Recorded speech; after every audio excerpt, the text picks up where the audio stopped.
So then I'm very happy on behalf of the research group on labor economics, income and social security to welcome today's speaker to our research seminar, Andrea Weber. She's professor of economics at the Central European University and currently also co-editor of the Journal of European Economic Association. She has several other multiple affiliations. She's also WIFO associate and often closely collaborates with our research group. And she's an absolute expert in labor economics and different topics in labor economics, policy effects, job search, unemployment, to name just a few.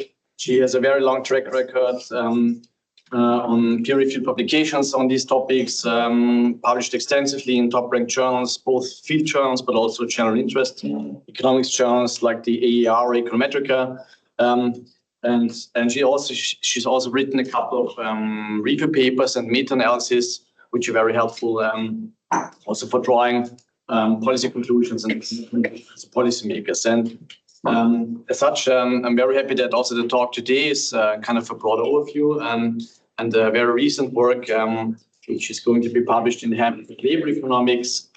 And that's all from my side. I don't want to steal much more of your time. And as usual, we will have a talk of around 30 minutes or something. And then we have another 20 to 30 minutes for discussion, questions, and comments. And the talk will be in English. And if there are no objections from the auditorium, then I would suggest to switch to German in the discussion part of the seminar. Otherwise, please, also the people that are online, please give me. If that's not okay for you, then we will remain in English. But unless I hear any objections, we switch to German for discussion. So I'm very happy, and please, I think that's also working. Thank you. So thanks a lot for inviting me and coming to this talk.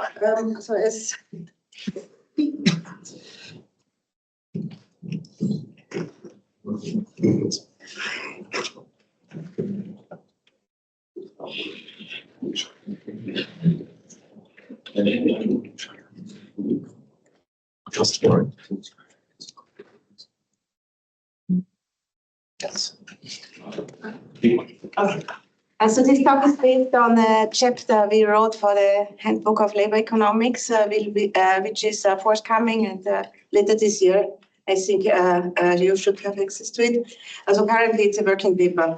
This is joined with Tomale Barbajon and Johannes Schmieder, and the title is Job Search, Unemployment Insurance and Active Labor Market Policies. So this is a very extensive chapter, and I will mainly talk about the active labor market policies today. But just to...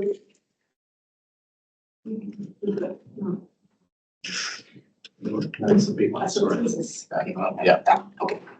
Let's start to give a background. So this is unemployment rates in 2022 across OECD countries.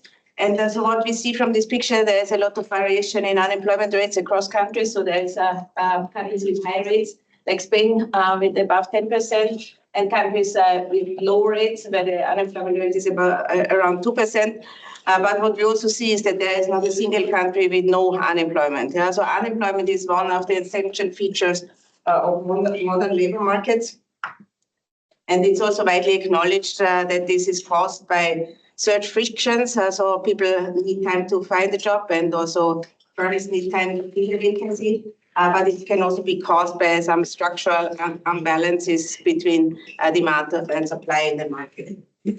And there are several policies to mitigate negative impacts of unemployment. So there are these passive labor market policies, which include unemployment insurance systems. And then the second component of policies are active labor market policies, which try to activate unemployed workers. And so this is also a little bit of an historical overview, which we have in this chapter, which is quite interesting. So the first insurance systems against negative consequences of job loss, they go back to the industrialization. So those were small insurance systems at the local level and also at the level of guilds, which just insured the members. They had a small coverage, but they also had these insurance systems. And then with the big economic shocks, these small insurance systems, they proved insufficient.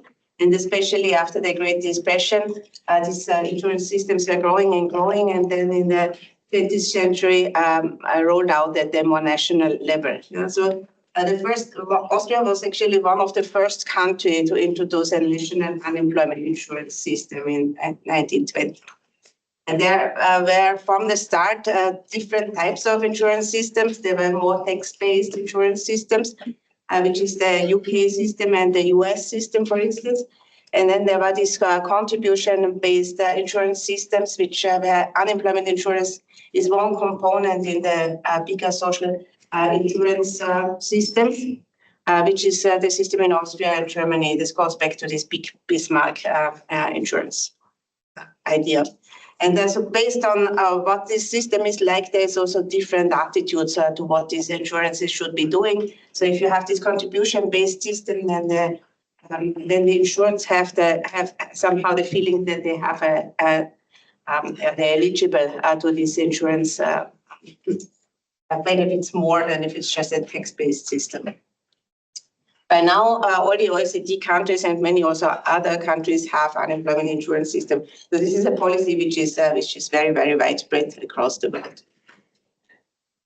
So the other component, as I said, is the active labor market policies, and these policies were funded in response to severe labor market failures. These policies first had two components. There were public sector employment programs for unemployed workers who cannot find jobs. So this was in periods of low labor demand, where there were lots of unemployed and few available jobs.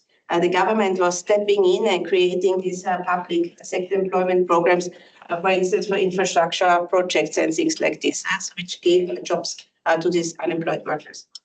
And then the second type were skill training programs. And again, they were targeted to workers with outdated skills. In order to modernize the economy, the idea was to bring, to adjust the workforce to the required skill level.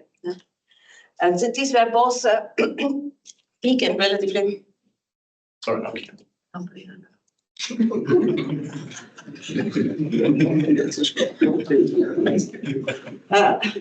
Big and costly programs. And then so sometimes in the 1970s, this is in the US, the focus shifted from helping these people get into the labor force or adjusting their skills towards the focus of getting unemployed workers just back to work.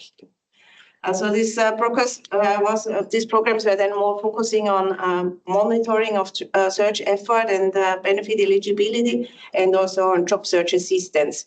They were less costly, and also the idea was that they should have more immediate impacts. But the philosophy was fundamentally different from these original programs.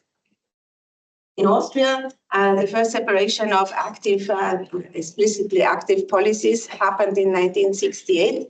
At that time, this was a very small and not important program, because in the 1970s, we had almost full employment and little need for any additional policies. But then in the 1980s and later, as unemployment rates started rising across European countries, this spending in active labor market policies increased.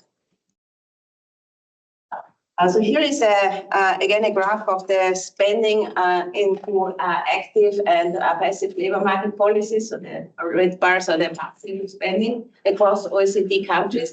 Again, we see that there is a lot of variation. The countries to the left are France, Denmark, Finland, and also Sweden, who spend a lot on labor market policy. So Austria is here, as is also one of the countries with relatively high spending on labor market policies. In most of the countries, the passive, so this red bar, outweigh the active spending, so also in Austria. But then there's also countries like Denmark who spend considerably more on active policies than on passive policies. Andrea, this would be nice to have per unemployed person.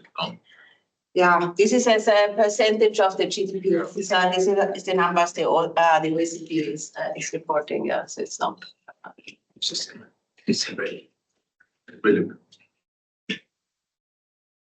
Okay, so here is this active and passive spending over time and across countries. So this is just a comparison of OECD countries. So we have northern European countries, Denmark and Sweden. Then we have southern European countries, Spain and Italy, and Central European France and Austria. And we see that these passive policies, they somehow follow business cycles. So this is COVID. So they are kind of synchronized across the countries. But active labor market spendings, so they follow different policy regimes in different time periods and different countries. So the countries, again, with high spending in active labor market policies in the 1990s, early 2000s, this was Sweden, but now the leading country is Denmark. Southern European countries spend relatively little on labor market policies. Active labor market policies, and this is Austria. So in Austria, the spendings into active labor market policies as a percent of GDP have been rising over time, especially during the 90s and 2000s. And since then, so since 2010, it's been more or less stable. Okay. Okay, so this is the structure of our handbook chapter. So we have this chapter has 3 parts. And the first part looks at the job search model. So it introduces the basic job search model and reviews the empirical literature, which provides a micro foundation to job search. So this is about how people search and how policies interact with this search process. Then the second part of the chapter is about the design of unemployment insurance policy. So it talks about optimal policy design and also about studies that estimate the social value effects of unemployment insurance. And this third part reviews the recent literature on active labor market policies and draws 10 main lessons from this literature. And so today I will focus only on this third part. So if I wanted to talk about everything else, I would take much longer.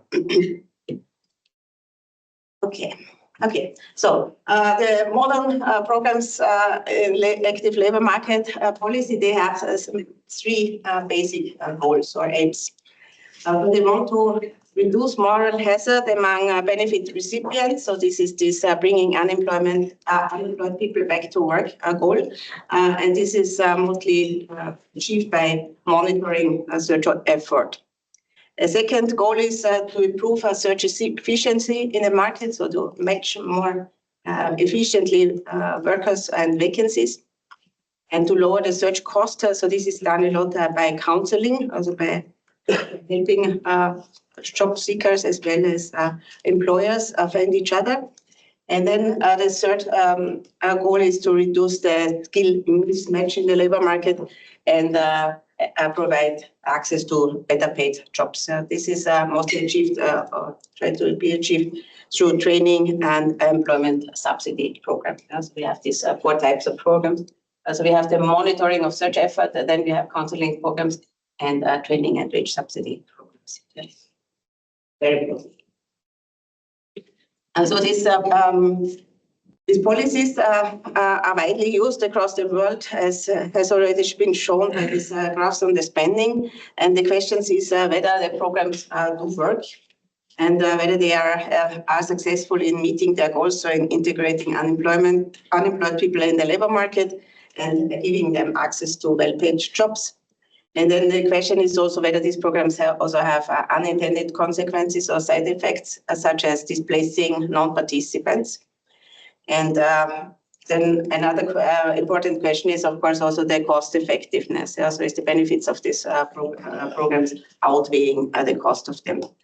All these questions are addressed by a very large literature. This literature evaluating active labor market programs goes well back to the 1960s or 70s in the United States, and also in Europe. It's really started somehow later during the early 2000s, I think. But there's many different studies looking at many different programs. So we have written 2 papers that try to summarize the findings of earlier studies. So these were meta-analysis studies done together with David Katt and Joachim Kluwe. In the second study, we summarized findings from 207 evaluation papers, which were written until 2014. So this is something like 10 years ago, or 10 years before this article was written. And so the main findings there were that the short-run effect of these programs tend to be relatively small. But if we are able to wait longer, the program effects improve over the medium and longer run.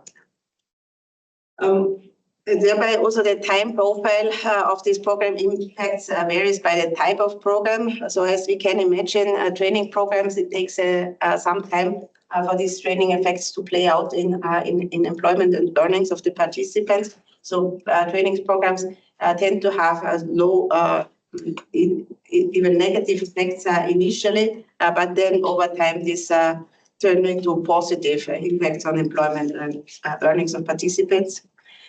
While job search assistant programs, they may have short-run effects on putting unemployed workers back into employment, but in the long run, these effects usually vanish. There's also evidence of heterogeneity in program effects. Annehmen, ja. Also? Ja, die kann man drehen, wenn du das. Ja, Sie könnten auch kommen. So different programs have different effects for different types of participants. So this matching programs and participants may matter. And so we also found that these program impacts tend to be larger in times of high unemployment and slow economic growth. So this, there are some cyclical effects of these programs as well. We also had some technical findings from the literature. Interestingly, the effects reported by randomized controlled trials or experimental studies are very similar on average to the effects found in non-experimental studies. So it doesn't seem to be that there is a bias in terms of the type of study that was conducted, also not in terms of whether this study was published or not published. So there is actually no evidence of publication bias in this literature. And we also see a large dispersion in program effects, even in studies that report very precisely estimated effects. So it seems to be that there is not one program effect which can be targeted or better estimated if you have more observations of more precise estimates. But there's a lot of dispersion across these program effects, which cannot be explained by sampling bias, but which is rather explained by difference in the surrounding setting, differences in the type of programs, differences in the implementation of programs. So there's a lot of variation, but this is not really systematically explained by much. The shortcomings of this literature were the following. So there was at the time little evidence on cost effectiveness of these programs.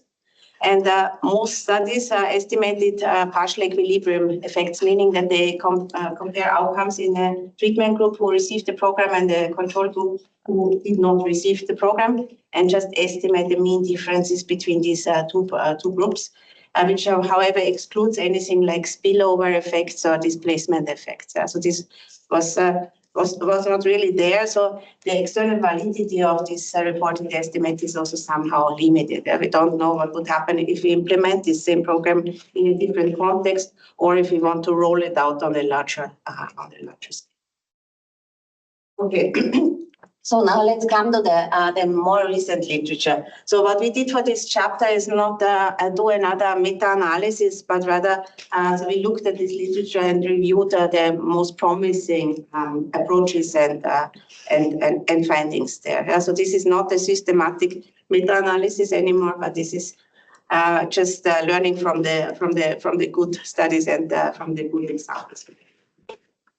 And interestingly, so I was surprised when I went over this literature, is that there has been a lot of additional research even over these last 10 years, and a lot of new findings that were not available 10 years ago. So it's quite insightful what we can really learn from this literature. And here is here's the list of the main points, and then I'll ask you which of these points you may be interested in, or how I should continue, because I think I'm going otherwise way over 30 minutes.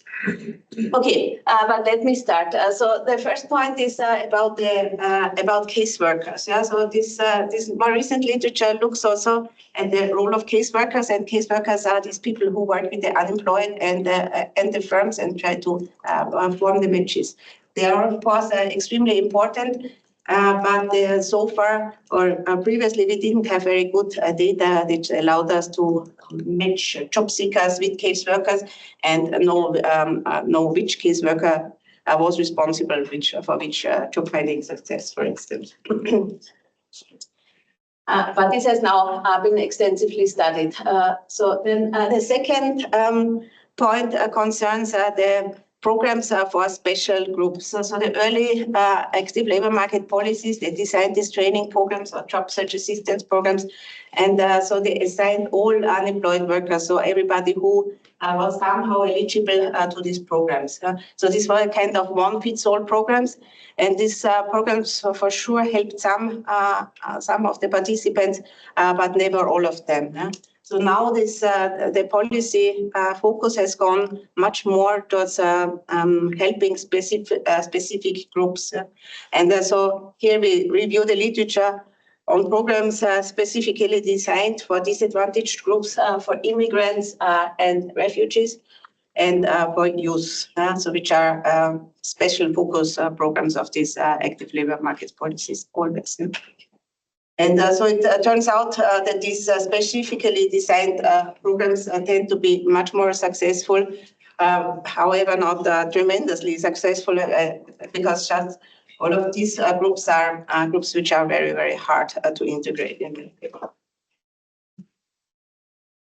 What we also see is that these active labor market policies and evaluation studies have become much more internationally used. So there were always lots of countries running these programs and evaluating these programs, but now they have also been transported to the developing country context, where we have situations with severe labor market imperfections. So where there is a lot of unemployment, especially among young people, and where there are lots of firms which are small and do not grow and are hesitant to post vacancies or hire workers. And so these programs come in and try to improve the match between these, or try to find out why this doesn't work actually. And there are pretty amazing studies who have very interesting findings. So the fourth point is about the demand side. So originally, these active labor market policies were very much supply side driven. So there were these unemployed workers and this intention to help them and integrate them in the labor market. But it was not very much taken into account what firms want and how.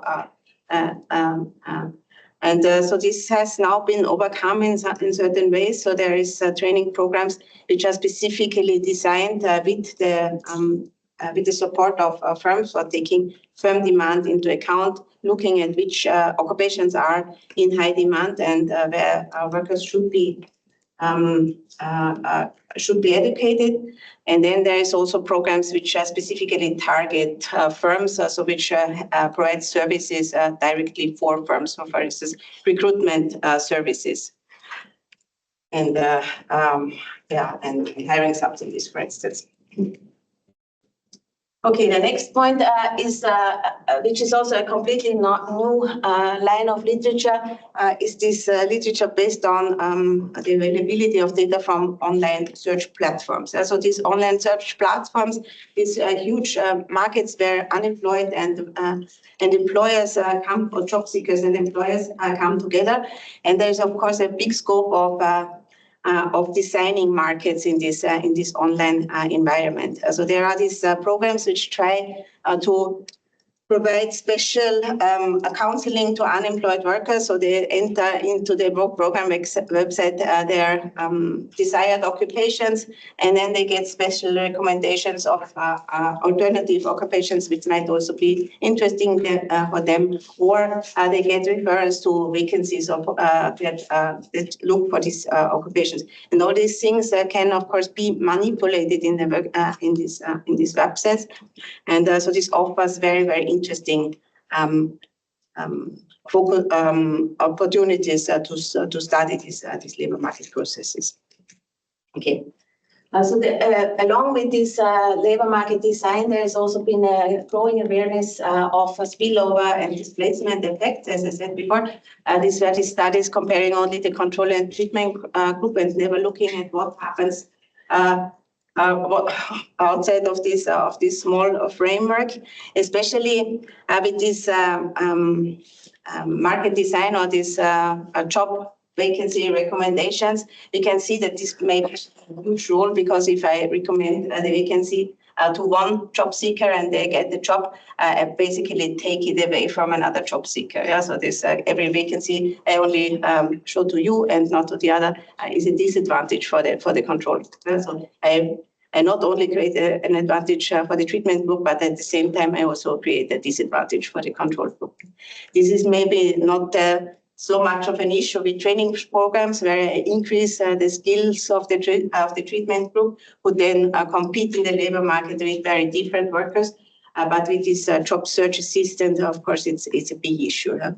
And so there are now studies which find considerable spillover effects from providing job search assistant services, and also these displacement effects. Okay, so the last 4 points are the following. So this the 1 point is about the cost effectiveness and social welfare effects of active labor market policies. So we now see also a large number of studies who report cost benefit analysis and make some welfare calculations even. And at least among the studies, so I was reading and who reported this cost effectiveness, most of them reported that they breaking even or are even leading to some social benefits. There are different approaches how to compute this cost benefit analysis, but it turns out that even very costly programs, so very costly educational programs can be run efficiently. So it doesn't mean that all of them are run efficiently, but it shouldn't be an obstacle to run an expensive program just on the grounds that this costs a lot of money, because the benefit may also be high. Okay, so the early studies, they looked mostly at unemployment or employment as an outcome of the program. Yeah? So whether how long these participants were unemployed or receiving benefits, or whether they had a job at a certain horizon of time. So also a minority of studies actually looked at earnings of participants. By now, most of the studies looked at employment and earnings as outcomes, but they also focus on a broad range of additional outcomes, such as skill levels and also cognitive and non-cognitive skills, health of participants, effects on the children of participants, and so on and so forth. And then there is also a lot of effort to learn more about the mechanisms that are driving the program effect. So what is really why this program works and why these programs are not working. So they look at the setting in which the program is implemented, whether this is a boom or recession period, whether this is a tight or a slack labor market, things like this.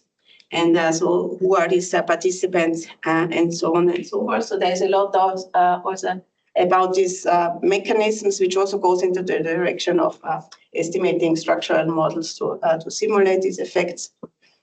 And then there's also novel identification strategies being used in the program evaluations. So these evaluations, these identification strategies mostly to do with so experimental designs. Yeah, so very complex experimental designs that minimize the cost of the evaluation and so on.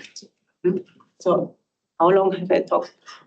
I think we have another, let's say, 5 to maximum 10 minutes. So that we have Okay. So then I would ask, because I have a short summary of each of these 10 points, but I can go over maybe 1 or 2, 3. But maybe you tell me which what you want to learn about. I think I would be interested in 6, also the spillover effects. Spillovers. Yes, but that's anything else is interesting too. So. Yes. Maybe we take this one, and maybe in your paper, you think what's most promising for the case of Austria, or most interesting. Then we have, I think, two points we can focus on, and then discuss maybe the other ones. So if it's okay for you. Of course, the last one is interesting, the new identification strategy. Maybe do 6 and 10. Yeah, the new identification strategies, I think, is mostly included anyway in 6. So let me move to 6.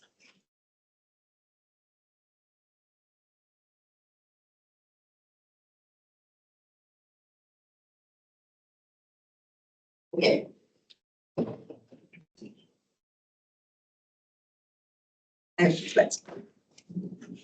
So yeah, this is this is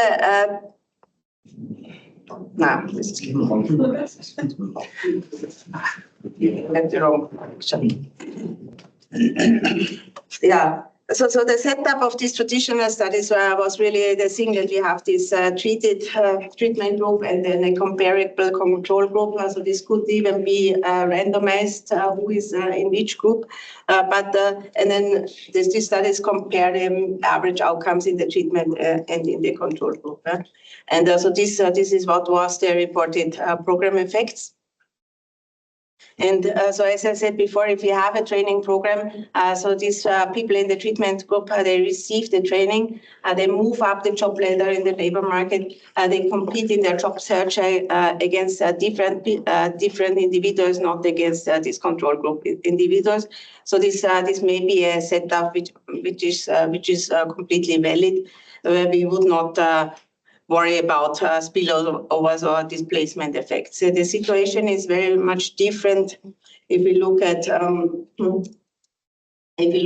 job search assistance programs. In these programs, so we really help one group find the jobs, but this may be at the cost of the other group who cannot find the same jobs again, because if there is a limited number of jobs in the labor market, and if this additional search doesn't also create additional vacancies or vacant position, then we may just shift the available jobs from the one group to the other group and estimate a treatment effect, which also, however, contains these spillovers or displacement effects. Another concern is this with public employment subsidies or any employment subsidy programs. And I think this has been recognized for a longer time, that these subsidies given to firms who hire long-term unemployed workers or whatever else, that these firms might have created these jobs also without the subsidies. And so we have this a lot of spending or public spending going into jobs that would have been otherwise created anyway. And again, we cannot really only compare a treated group and a non-treated group.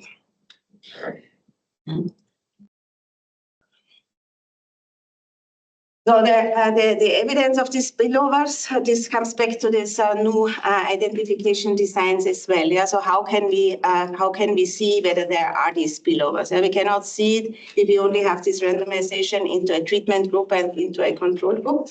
But there are these clever designs which are called double randomizations, where we randomize along 2 dimensions. Yeah? So first, individuals are assigned to a treatment group and into a control group, but then we also randomly vary the treatment intensity. So this might happen at the regional level. So we have multiple regions involved in our in our evaluation exercise.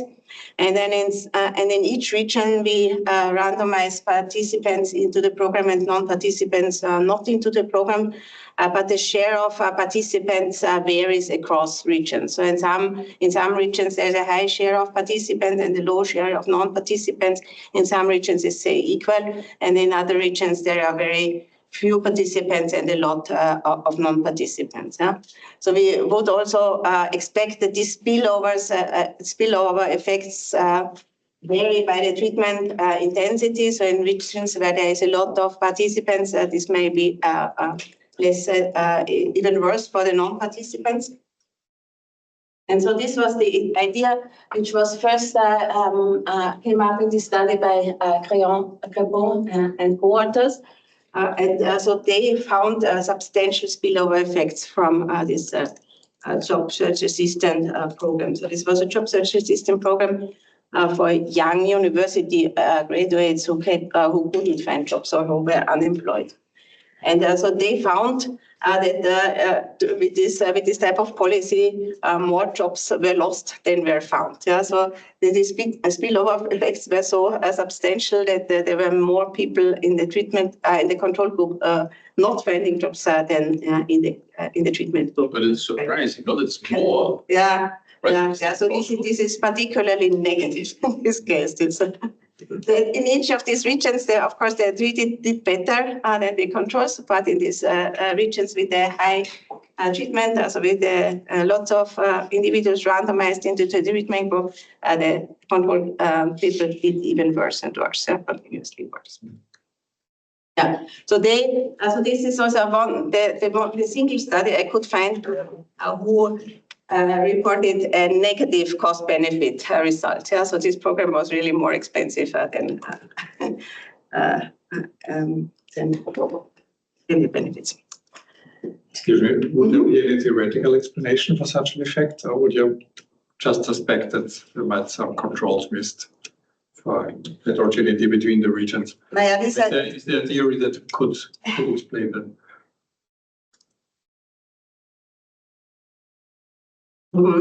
That it was negative.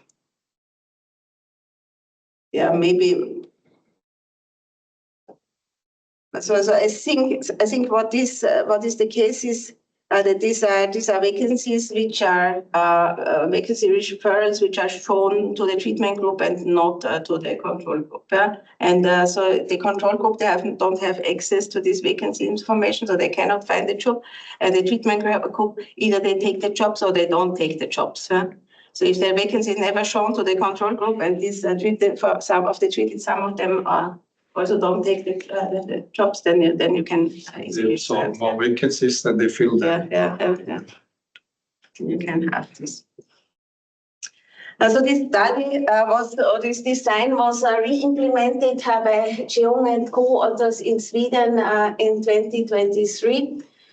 And they also find that this program increased competition over a fixed number of vacancies. So they find evidence for so-called congestion effect. So if you show the same vacancy to 5 unemployed people and all of them apply to just this vacancy because this is the vacancy which is advertised to all of them, then you have this large pool of applicants for one position, which in the end only one of them can get. So they find similar effects.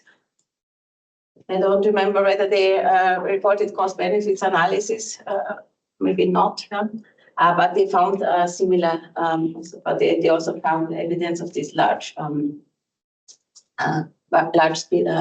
displacement effects. And then the third study is this paper by Altman, which do something similar as well. So this is done in Denmark, and so they use a job search platform. So they advertise vacancies on the job search platform differently to treatment and control groups, and again with different treatment intensities. And they also find that showing these vacancies earlier to the treatment group than to the control group creates this congestion effects and displacement effects in the control groups.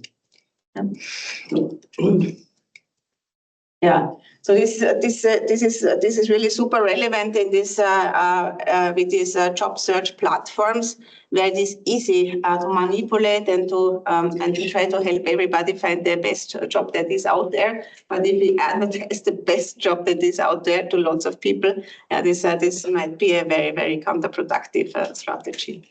And there is now a lot of research who looks into these algorithms, how to best design this platform recommendation. For sure, it's also not good to just randomly advertise certain vacancies to certain workers. There should be some strategy. But what is a good algorithm and how to well distribute is the focus of a lot of literature right now. Yeah. Yeah, so this other, I didn't prepare a slide actually on this last point with the methodological innovations. So there is studies who randomize not only the job seekers, but they also randomize the employers. So they have and then they train some of the job seekers and then randomize them to meet certain employers and not meet other employers, and then look which job matches form, and so on and so forth. So there are these very fancy experimental method. There's also Max Kasi has a paper. So they try to minimize the cost of running these experiments, so that they have these different treatment arms, and depending on how successful one of these treatments is, based on a lower number of participants, they change their strategy by which they assign subsequent participants to each of these programs. So this is the direction, I think, in which these innovations are going. Okay, thank you very much. So we have a quarter of an hour for discussions, questions, and comments. Maybe we start. I don't see a raised hand in the chat, so maybe we start with people that are here. Are there any questions or comments? Yes. So very interesting. Thank you, Andrea.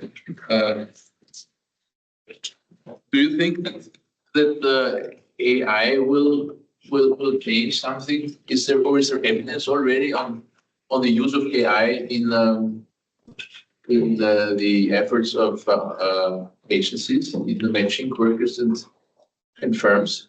Yeah, definitely with the search platforms for sure. Yeah, so when you get the simplest algorithms, they just look at job transition. So people taking a new job with depending on the old occupation and the new occupation. Yeah? So they base this occupational recommendation on what is a frequent transition from your original occupation to a new occupation for the job seekers. Yeah? But this can, of course, be refined with AI to make it much more complex and much. So it is, in principle, is very easy to compute with AI which would be the optimal vacancy for you to apply if you want to find a job right now. Yeah? The question is only for how many people is this the optimal vacancy? Yeah? So if this is the same optimal vacancy for hundreds of job applicants, we cannot tell them everybody the same. So we have to differentiate and balance this out. And then so the AI can generate these predictions, but the AI can probably also compute these costs of diversifying or versus not diversifying these recommendations. I think there's a lot of potential. So this sounds like something that we could recommend, no? To have more. Yeah, of course. I think we had a big discussion about profiling. Yeah, exactly. Yeah. So in Austria, we had this, the IMS, they started this profiling exercise where they had these profiles of unemployed workers based on their past experiences. They made some predictions of who is going to end up in longer-term unemployment and who not. And this was very contentious because it was said that this is discrimination and lots of other things. So I think you have to decide this in a more smarter way. This was done really basically just a profit model regressing on whatever who you are, whether you're female or not, and all these things. But I think you can make this. Actually, we did an evaluation on that. Yeah. And so It showed that at least the algorithm they used was not efficient. In the sense that they did not provide training to those who profited most. But in principle, would you share the optimism of Andrea that it would be surprising if the first algorithm that's implemented is already the optimal one or is efficient, but down the road, would that not help us improve matching prediction? I think we have to do something. We can have it to Google. So Google gives you a list of vacancies, but do we want to rely on Google or do we want to think about it ourselves?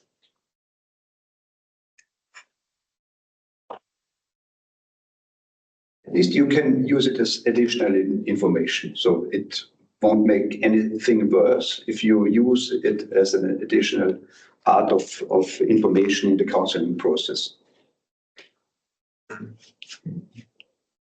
One question would be whether the IMS has a disadvantage then relative to LinkedIn or so on. If very refined algorithms, the IMS does not dare or try to apply them.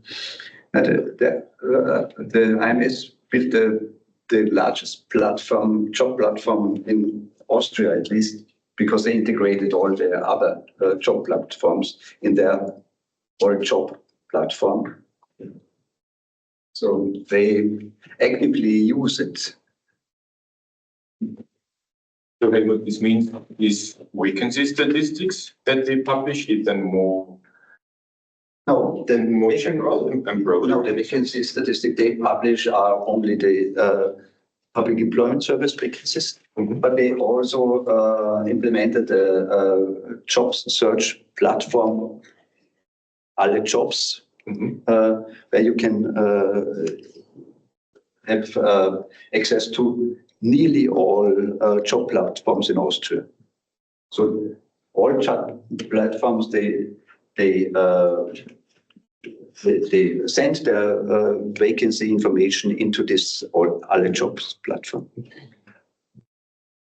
But it's not, we try to use that, but it's difficult because this is not validated in a sense that you can take on report day, you can say how many jobs are available on that date, because it's you would need a lot of validation for that.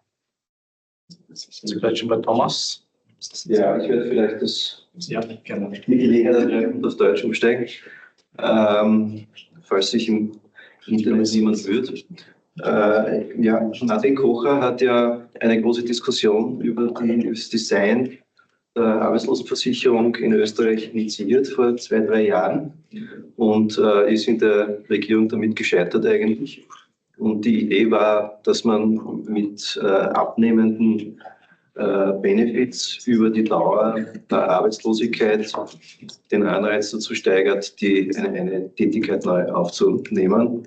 Und das hat mich auch daran erinnert, wie du es gesagt hast, in Versicherungen das Gefühl, dass man einen Anspruch hat auf die Leistung gegeben, dass du jetzt so viel Literatur durchgearbeitet hast. Was hältst du von dem Vorschlag? Ja, ich meine, ich habe ja damals auch schon was dazu gesagt. Ich dachte, es ist nicht sehr wohl durchdachter Vorschlag für die Situation in Österreich, wo wir so viele Saisonarbeitslose haben, die nur Kurzzeit arbeitslos sind und dann rasch, fixen Horizont wieder in Beschäftigung gehen. Die würden die sein, die am ehesten in Genuss kommen von dem hohen Arbeitslosengeld am Anfang und wenig Risiko haben, das niedrige Arbeitslosengeld später zu bekommen. Also ich würde dafür plädieren, dass man das Arbeitslosengeld am Anfang niedrig haltet und dann später erhöht und denen zugutekommen lässt, die wirklich Schwierigkeiten haben, Jobs zu finden und nicht nur den Saisonarbeitskräften, die eigentlich überhaupt keine Schwierigkeit haben, einen Job zu finden. Also es gibt gute viel Berechtigung wahrscheinlich, das Arbeitslosengeld über die Zeit zu variieren, aber man muss nicht unbedingt das nur also regressiv absteigend machen. Man kann auch überlegen, ob es Gruppen gibt, für die es besser wäre, es würde ansteigen. Und nur weil das in Ungarn funktioniert hat, das auf Österreich umzulegen, das fand ich nicht wirklich. Ich glaube, Dänemark war das Beispiel, oder? Ungarn gibt es eine Studie dazu, genau. Ja. Aber es gibt auch ein Paper von Karlsruhe, die zeigen eben, du sagst, wenn man sozusagen eher das wohlfahrtsökonomisch betrachtet, dass sozusagen dann sehr Backloading besser ist, sozusagen, dass es sozusagen, Ja. Plus Morales wird jetzt eigentlich noch mal stärker, oder? Dass du in Arbeitslosigkeit gehst als Pausenfüller zwischen zwei Jobs oder den zweiten Jobs, den neuen Job schon kennst, aber halt 3 Monate vergehen lässt zwischen der einvernehmlichen Kündigung und dem Antritt des neuen Jobs. Und wenn man da jetzt wieder hohes Anfangsniveau hat, das subventioniert man diesen Missbrauch eigentlich. Ne? Ja, eben. Es ist die Frage, wie viel ist Missbrauch und wie viel ist eine Versicherungsleistung. Und das muss man zuerst herausfinden und für welche Gruppen ist das relevant, bevor man sagen kann, wir wollen es so oder so gestalten, ja, denke ich. Genau, es zeigt sich, glaube ich, auch, dass die Effekte, worauf du hingewiesen hast, dass die Effekte heterogen sind für verschiedene Gruppen. Also dort, wo wir die Schwellen für Österreich untersucht haben, an unterschiedlichen Schwellen, sieht man auch Unterschiede. Also bei den Älteren, wo man sieht, dass wir haben ja jetzt schon eine Degressionsschwelle mit dem Übergang von Arbeitslosengeld in die Notstandshilfe. Und dort sieht man zum Beispiel bei älteren, längere Zeit Arbeitslosen nicht, dass es die Jobaufnahmen behindert, wenn man länger im Arbeitslosengeld, also im höheren Regime bleibt.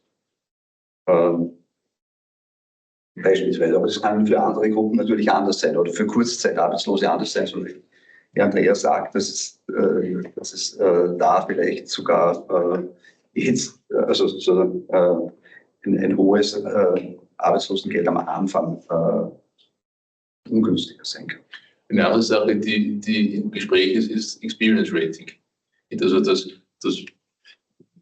für mich fühlt sich das sehr gescheit an, sowas zu machen, auch versicherungstechnisch, ähnlich wie Bonus Malus bei der Kfz-Versicherung. Ich glaube, das ist auch etwas, das wir am WIFO uns wünschen würden, broadly, oder? Dass man sowas macht. Wie siehst du denn da die Frage internationalen studienmäßig? Gibt es da, würdest du sagen, ist das etwas, das sich empirisch argumentieren lässt mit Ergebnissen aus Ländern, wo es das System schon so gibt? Ja, also es gibt es in den USA, gibt es das System schon lange. Und dort war es auch immer kontroversiell. Also das gab es immer Befürworter und Gegner. Und die Gegner sagen, dass eben Firmen, die es schon schwer haben und dann müssen die noch Leute entlassen und dann höhere Beiträge zahlen, das bringt die Firma dann endgültig um. Also das ist immer das Gegenargument. Also speziell in der Rezession, wo das dann da eben relevant ist das eine ungünstige Politik. Aber natürlich ist es auch eine Politik, die solchen Sachen wie dieser hohen saisonalen Arbeitslosigkeit mit Beihilfenbezug Vorschub leistet, ja, sodass Firmen, die wirklich das ausnutzen, das System, weil sie immer wieder Leute kurzfristig in Arbeitslosigkeit schicken, dann auch mehr Beiträge zahlen. Also an und für sich fände ich schon, dass das gerecht wäre, wenn die Firmen da proportional zu diesen Anspruchnahme Beiträge zahlen würden. Ja. Ob das dann negative oder wo das negative Side-Effects auch hat, müssen wir wahrscheinlich ausprobieren. Das ist wahrscheinlich sehr schwer vorherzusagen. Das könnte man tun, zumindest. Ne? Gerade die USA machen bei den Arbeitslosen ja, dass sie nach dem Business Cycle schauen. Könnte man auch Firmen nach dem Business Cycle schauen, wenn du in der Rezession bist und viele entlassen musst, dann kriegst du halt diese höheren Beiträge gestundet für eine gewisse Zeit. Dann ist zumindest der unmittelbare Effekt weg. Das hätte auch einen Vorteil wahrscheinlich, dass die in Österreich so beliebte einvernehmliche Kündigung nicht mehr ganz so toll wäre für die, zum Beispiel, für die Unternehmer. Ja, sicher. Nein, das wäre dann wahrscheinlich überhaupt nicht mehr so einvernehmlich. Ja, genau um 13:30 Uhr. Eine Frage, wenn man gibt. Immer noch eine Minute, und zwar das Thema aktive versus passive Arbeitsmarktpolitik. Gibt es Papiere, die müssen wahrscheinlich irgendwie strukturell geschätzte Gleichgewichtsmodelle sein, aber die mir sagen, was ist der optimale Mix? Ja, weil wir haben ja da auch mal ganz viel gesehen, Länder machen mal mehr dort, mal mehr da. Aber was ist denn so, sagen, Österreich passt oder sind wir wir haben mehr Geld optimal allokiert im Bereich AMLP? Ja, das ist, glaube ich, das ist eine sehr schwierige Frage. Also es ist schon schwierig zu bestimmen, wie viel optimal in passive Arbeitsmarktpolitik fließen soll, aber wie diese Aufteilung in beide Komponenten, also ich kenne da nichts dazu, ja. Ich kenne da nichts dazu, dass das wirklich macht. Das wäre sicher. Und es gibt auch eben, wenn man sich das international anschaut, total verschiedene Erfahrungen. In Dänemark verwendet sehr viel in aktive Arbeitsmarktpolitik, ja. Andere Länder fast nur in passive Arbeitsmarktpolitik. Man könnte wahrscheinlich mit dem internationalen Vergleich könnte man auch schon relativ weit kommen. Aber dann kommt es wahrscheinlich auch noch auf andere Arbeitsmarktfaktoren an. Wie flexibel ist dieser Arbeitsmarkt? Vielleicht wechselt man Jobs und all diese Sachen. Danke. Okay, wenn es sonst keine Fragen gibt oder online, ja. Christian? Du hast gesagt, das ist ein Working Paper, das ist schon publiziert. Es gibt das Working Paper, ja. Das ist schon publiziert. Ja. Ist schon situationsfähig. Ja. Es ist im IZA, ist es, glaube ich. Das blinkt auf jeden Fall. Ja. Mhm. Okay, dann danke für lange.